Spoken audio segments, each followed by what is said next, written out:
Discipline isn't about trying harder. It's about making things so easy that your brain can't even argue. Hey princesses, my name's Samaya. Welcome back to the Princess Mindset. So I just want to take a quick second to talk about why I made this channel and how it all started.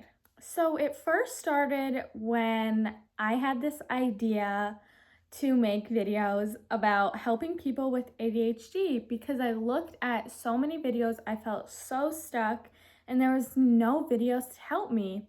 And I really hope that this video I'm making can help you start to get your life started. Well, get your life started. So in this video, we're gonna be talking about how people with ADHD cannot rely on motivation, and we're trying to make things easier to get started. A common misconception about ADHD, especially what neurotypicals think, is that we're lazy, we can't do anything, and we don't try, or we don't care, or we don't want to try, or we don't want to change, which is the furthest thing from the truth, because you could want something so bad, but you don't feel that urge to get up and try because it just feels so hard. For an example, brushing your teeth. This is something I struggled with. It's the most annoying task in my opinion. Like, I don't like it at all, but I tried to make it aesthetic and I tried to romanticize it. And the whole point of this channel is to romanticize your life and to feel like a princess, because if you're a princess, then anything you do is whimsical, anything you do is magical and lovely. So, ADHD brains, they hate friction, they hate trying hard, they hate getting started, and long-term goals. But like I said, we don't limit ourselves to that. Just because it wasn't made for us does not mean that you can't do it. It just means it's a little extra harder for you. So ADHD equals wanting to do something but still avoiding it. Sometimes it could be too hard to start, too many decisions, not instant gratification. But people with ADHD do get spikes of random motivation, but those aren't reliable. Like, sometimes I get these sparks of just like, I can run a marathon, I can do whatever I want. But they're only bursts, right? We want long, consistent motivation, but ADHD people just don't have that internal motivation. We can get external motivation, which I'll get into, but these bursts of motivation are caused by novelty, urgency, or just like a dopamine spike. So stop relying on motivation and just make everything easier. I have a few systems that can help you guys. We want to remove that starting friction. For example, you want to go to the gym tomorrow and you're like, damn, like, I know I want to go to the gym right now, but when I wake up in the morning, I'm definitely going to feel like I don't really want to do it. So what you want to do is have your workout clothes laid out the night before. That way it makes it way easier. Or you could even plan your meals, which is like a really hard task. Like, I began to plan my meals, but it took me a while to get there. If you guys need, I can do a deeper video on how to plan your meals and how to make it so you're getting all your nutrients and stuff, but we'll get into that another time. Another example, let's say you're scrolling in bed, but you really need to clean your room, like it's a mess and you need to clean it. So what you want to do is you want to not stop scrolling. I want you to keep scrolling, but get out of your bed while scrolling. So that just gets 50% of the task done. And you don't want to go from 0 to 100. You want to go from 50 to 100, 25 to 100. It's really hard for ADHD people to get started. But like I said, not a limiting belief. It's just an extra task. Let's say you want to have a whole routine and you want to do it tomorrow. But you're like, I know I want to do a routine and I know I'll still want to do a routine, but I usually always fail. So let's do this. We're gonna start with the morning. And I said this in my first video that you really wanna start with your morning routine because this bases out, it's the foundation of your whole day. So if you start and you're like, okay, I'm just gonna do my morning routine for this week. This week, you get your morning routine done. Like, a good thing is to write it down. A good tool to make a routine is ChatGPT. I know lots of people don't like AI because it's not good for global warming and stuff, but we want to really utilize our tools as best as possible, especially if you have ADHD. ChatGPT has really helped me build a routine. I don't think that you need a membership for it, but I'm not entirely sure on that one. Let's say you want to journal. Just have your journal laid out in an easy spot that you can see. I usually have my main bookshelf, and then I have the books that I constantly use at the top of the shelf, so it's just right there, easy access. And let's say you want to journal, you just start with one line. And you'll find that when you tell yourself, here's another good hack. If you tell yourself, I'm going to do this thing for like 1 minute, 2 minutes, you find yourself like getting into the groove of it and you do more. For an example, I go to the gym and I do cardio. I do not like doing cardio at all, but I know it's good for me. So what I do is I say, I'm gonna do 5 minutes on the elliptical and I'm just gonna get off after 5 minutes. I end up spending the whole 20 minutes on the elliptical because I say I'm already here, might as well finish it. Okay, another system I have is categorizing. You might be thinking it's a pretty easy thing, like it's not that hard, but it's really helpful. So another example, you wanna clean your room and you're just like, man, I don't wanna clean my room right now. So what you wanna do is like you have a bunch of stuff on your floor and you're like, okay, garbage, this category. Okay, clothes, this category. And then you wanna break your categories into subcategories. And I know this might be a little scary. Like anytime I hear the word microtasks, it sends me into oblivion. Like I'm like, what do you mean microtasks? Then I gotta break this down, break that down. And it's just like, it gets really stressful. But what I mean by subcategories is, like I said, clothes. Then you wanna go shirts, towels, hoodies, like stuff like that. There's another thing for categorizing. It's categorizing your day. So I like to set up my routine in blocks. So I have my movement block, I have my hobby block, I have my mind block, I have my content block, and a bunch of other blocks, but this is a way to categorize your day. Also, when you do get these random bursts of energy, when you have the flow, you really want to take advantage of that flow.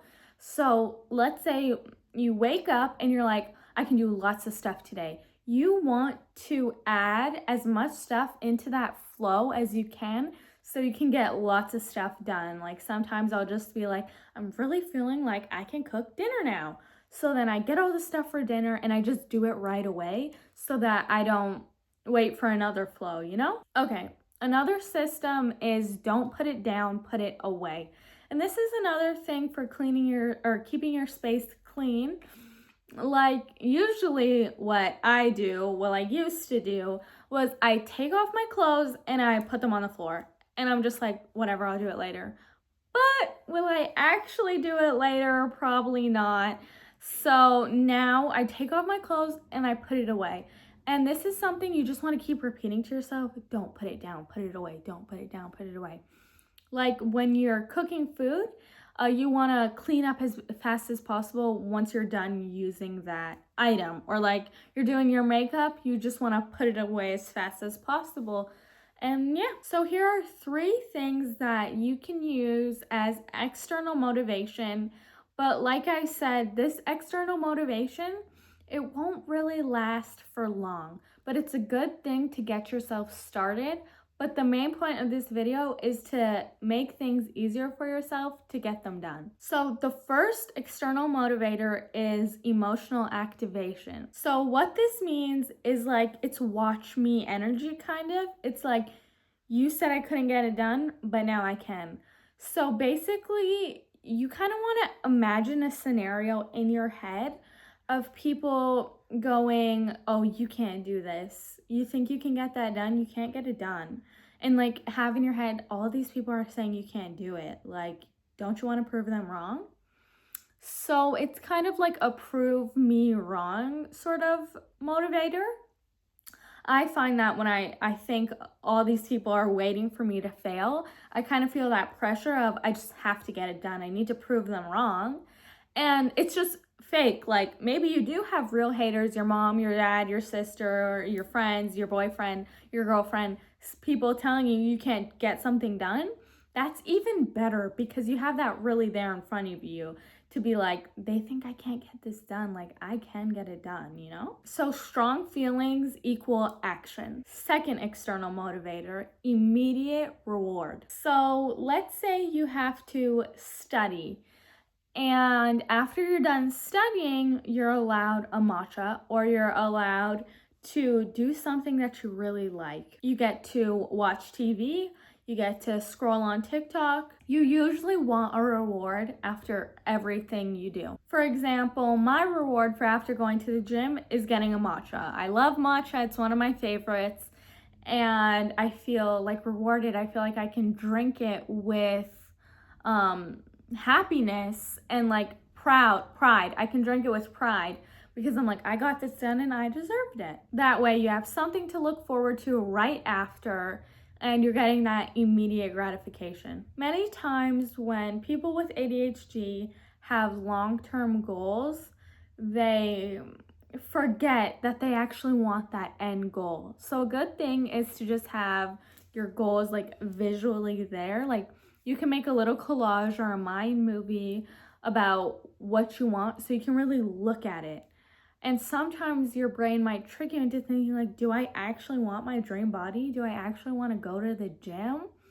Or is this just so your brain will trick you into thinking you don't actually want your dream body, you don't actually want your dream car, you don't actually want to be successful. Third external motivator, an accountability buddy. So this might be hard if you don't really talk to many people, but it can help some people when you tell somebody else you're going to do something and you don't do it and you kind of feel bad about yourself because then you got to go and like verbalize that shame that you didn't do what you said you were going to do. Because let's be real, if you tell yourself you're going to do something with ADHD and then you don't do it, you feel this guilt and shame that you didn't do it, which you shouldn't feel like that if you don't get something done.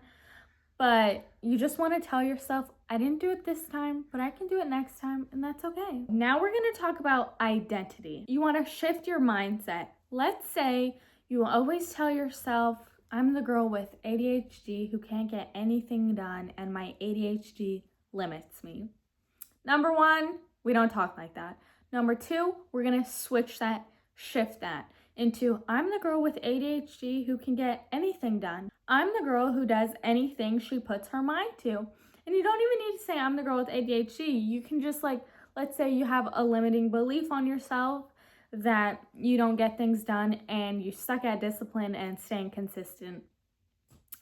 So we just want to be like, I can do anything I want. I'm a disciplined person. If you keep telling yourself that you can't do something, you will not be able to do it. If you keep telling yourself, I have anxiety every single day, and let me guess, you're going to have anxiety every single day because that's what you've been telling yourself. And I'm not saying anxiety isn't a real thing. I've had anxiety, like really bad anxiety when I was little, but it's not that I'm saying it's not real, but I'm trying to shift your perspective and shift your identity towards yourself so that you can kind of work through it better. Another point is compare yourself to yourself. You have to think to yourself, was I better than last week? Was I better than last year? Was I better than 10 years ago? And if that answer is no, then you kind of get like a little bit of an icky feeling. You're like, how have I stayed so stuck doing nothing? And then you're like, you kind of feel that shame. This isn't a very positive motivator, but shame can be a motivator for some. And it sucks because most of these motivators I'm telling you aren't really like, they're not negative, but they're not necessarily positive. Like I'm saying, tell yourself people say you can't do something. And it's unfortunate, but we really want to take advantage of it, you know? One motivator for me was 1 year ago, 2 years ago, I was a lot skinnier than I was. Like, I definitely lost weight, but when I was looking back at myself, when I was heavier in weight, I would feel so down about myself because I look at myself and I'm like, I've achieved this once, I can do it again. So if you tell yourself that you've done this once, what's the big deal to do it twice? Another point, which even could be a motivator, is to make it aesthetic, romanticize it. You want to make your space feel good. You want to get cute gym clothes. That was a big motivator for me when I would get gym clothes and I'd want to go to the gym because I felt cute. Let's say you want to go on a walk, you start to play music and you romanticize it like, oh, I'm just a princess going on her walk to open my lungs and breathe in the fresh air. You don't need to be harder on yourself. You need to set up systems to make it easier for yourself. You start to get things done when things are easier. I really hope this video taught you guys something new and helped you to want to start making your life better or romanticizing. Bye, beautiful princesses.